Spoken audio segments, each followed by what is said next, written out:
그리고 혁신이라는 단어를 되게 어렵게 생각하세요. 근데 혁신은 새로운 것을 만드는 것도 혁신이지만 기존에 불편한 것을 개선하는 것도 혁신이에요. 그래서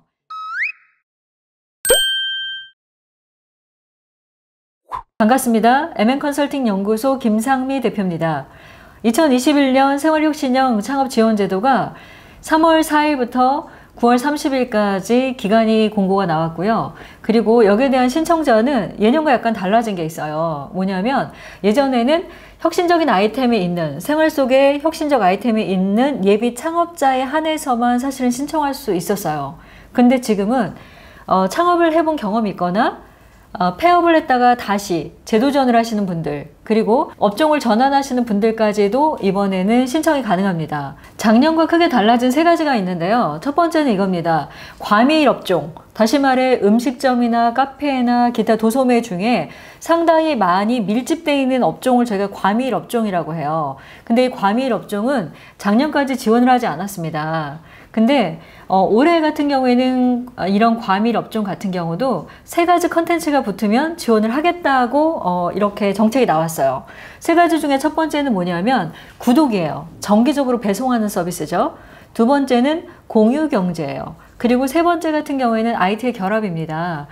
쉽게 설명을 하자면 제가 종로구에 있는 경복궁역 근처에 커리집을 하나 만듭니다. 이 커리집은 1인 가구가 먹기도 되게 편하고 배달도 될 수 있는 그런 업종이죠. 근데 이런 커리를 만드는 분이 주로 오는 고객을 대상으로 구독 서비스를 신청하는 거예요. 그리고 종로구 같은 경우에는 25개구 중에 그래도 도심부로 들어가기 전에 첫 번째로 있는 주거 밀집 지역입니다. 그러다 보니까 여기에 살고 있는 직장인들 대상으로 또는 원룸을 대상으로 제가 구독 서비스를 할 수 있죠. 그러면 이 구독 서비스가 붙은 커리집의 창업에는 2천만 원을 받을 수 있을까요? 예, 기준에는 구독, 공유 경제, IT 결합의 경우에는 자금을 주겠다라고 나와 있어요. 그리고 작년과 달라진 두 번째는 원래 생활혁신형 창업 지원제도는 생활에서 혁신적인 아이템을 가지고 창업하는 사람들한테 비용을 주자라는 취지였기 때문에 사실은 사업자가 없는 분들이 대상이었어요. 근데 올해는 1000명에게 2천만 원까지 주는데 이 1000명의 카테고리 안에 포함되어 있는 조건이 뭐냐면 폐업을 해서 다시 재창업을 하거나 현재 하고 있는 업종을 전환하기 위한 분들에게도 지원금을 준다라는 거예요. 기존에 내가 업종을 전환하려고 하거나 폐업해서 다시 재창업을 하려고 하는 분도 생활혁신형 창업 지원금을 신청할 수 있습니다. 그리고 마지막으로 소상공인시장진흥공단에서 역량 강화를 위한 멘토링이 강력하게 이번에는 지원이 된다고 합니다. 그래서 이 달라진 세 가지 부분에 꼼꼼히 체크하셔서 나에게 해당하는 사항을 여러분이 잘 반영된 사업계획서 쓰시면 좋은 결과가 있으리라고 생각합니다. 여기서 여러분이 또 궁금한 게 이런 심사를 할 때 가산점 항목이 어떤 게 있는지 굉장히 궁금해해요. 근데 생활혁신형 지원금 같은 경우에는 올해 가산점 기준이 되는 세 그룹이 있습니다. 첫 번째는 누구나 다 알고 있는 나이에 대한 가산점이 있죠. 39세 이하의 청년이면 가산점이 있고요. 그리고 두 번째는 20년 이후 재창업 패키지를 수료하신 분들에게도 가산점이 있고요. 그리고 마지막으로 여성세로 일하기 센터에서 교육과정을 수료하신 분들도 가산점의 대상이 됩니다. 그래서 가산점의 대상이 되기 위해서 여러분이 뭔가를 준비하는 것도 상당히 좋은 팁이 될 거라고 생각을 합니다. 이렇게 가산점이 있는 세 가지 그룹이 있고요. 그리고 생활혁신형 창업 지원 자금의 가장 큰 강점은 뭐냐면 성공불융자라는 거예요. 내가 사업을 하다가 성실하게 운영을 했는데 내가 목표치로 했던 그런 목표만큼을 이루지 못하고 폐업했어요. 그러면 폐업 시점에서 남은 잔액 100%를 갚는다? 그렇지 않아요. 기관에서 평가를 합니다. 이 사람의 폐업 당시에 얼만큼 성실하게 창업 활동을 했는지, 목표 매출 관련돼서는 어떠한 홍보 마케팅을 했는지를 다 꼼꼼히 체크해서요. 실제 남은 금액의 많은 부분을 탕감해주는 그런 좋은 제도이기 때문에 내가 나의 아이디어를 통해서 창업을 한번 해보고 싶다. 그런 분들에게는 굉장히 도움이 되는 그런 제도입니다. 여기서 또 여러분이 궁금해하는 점이 뭐냐면 성공불융자면 이자가 있나요? 라는 건데요. 이자가 있습니다. 이자는 2.5% 확정금리고요. 내가 만약에 이 융자금을 받았어요. 그러면 받은 다음 달부터 2.5%의 이자는 발생합니다.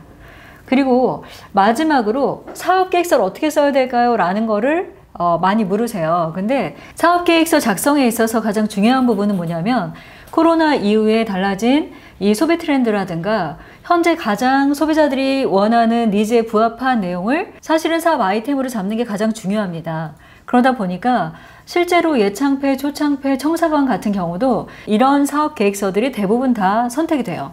그래서 생활력신형 창업 지원금을 받는다라고 하셔도 여러분이 아이템을 잡을 때 현재 트렌드가 뭐냐라는 부분을 조금 고민해 보셔야 되고요. 그리고 혁신이라는 단어를 되게 어렵게 생각하세요.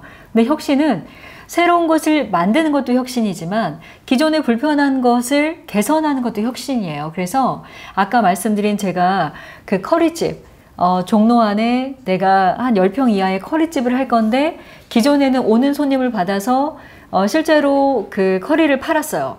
근데 지금은 오는 손님이 아니더라도 우리가 스마트 스토어라든가 아니면 SNS를 통해서 우리 고객을 모을 수 있죠. 그리고 여러분이 알고 계시면서도 또는 잘 모르시는 분들이 의외로 많더라고요. 그게 뭐냐면 카카오톡 채널이라는 게 있어요. 카카오톡 채널은 카카오 안에 우리 매장을 심는 거예요. 근데 여러분 네이버에 검색해보면 다 나옵니다. 그래서 카카오톡 채널을 통해서도 구독 서비스를 만들 수 있어요. 그래서 이런 부분들을 기존에 나와 있는 IT 기술과 어떤 플랫폼과의 결합도 중요하고요. 기존의 아이템은 동일합니다. 근데 이 아이템을 파는 방식이 달라진 거죠.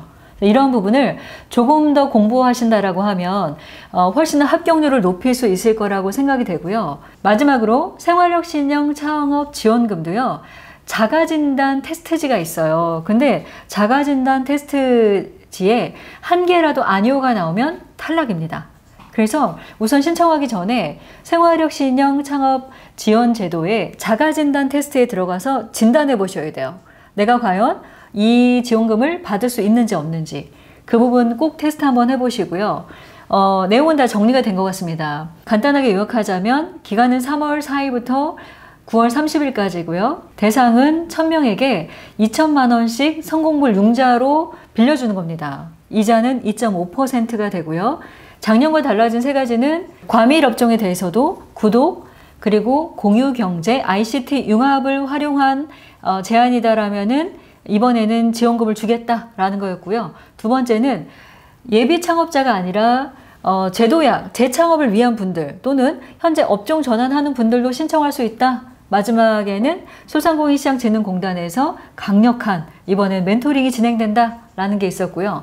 사업계획서 꿀팁은 현재 필요한 소비 트렌드 그리고 코로나 이후로 고객들이 갖게 된 어떤 그 필요점의 아이템들을 만들어서 제안하면 훨씬 붙을 확률이 높다라는 거 있고요.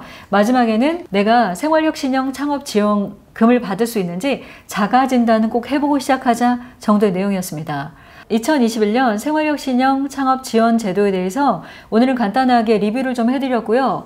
더 궁금한 사항이 있으시면 언제든지 문의 주시기 바랍니다. 여러분 많은 도움이 되셨으면 좋겠고요.